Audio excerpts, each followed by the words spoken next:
Я сегодня сделала важное дело. Собрала документы на помощь к школе как многодетной семье. У меня в этом году 3 школьников, а старший идет в 3 класс и 2 младших первоклашки. Нам говорили до 21.07 все документы сдать, но я решила это сделать сегодня, чтобы сдать, забыть и спать спокойно и больше об этом не думать.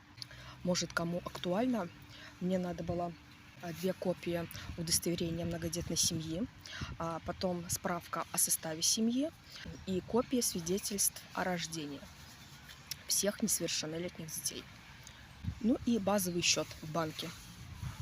Вот, я все собрала, занесла, заявление написала, все.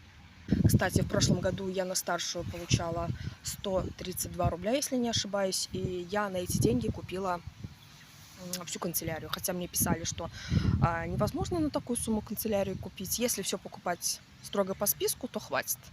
Вот. И в этом году я планирую также поступить на эти деньги, затариться канцеляркой. Только я не знаю, я на каждого буду получать по этой сумме или будет одна сумма на троих. Этого я еще точно не знаю. Так что помощь очень даже кстати.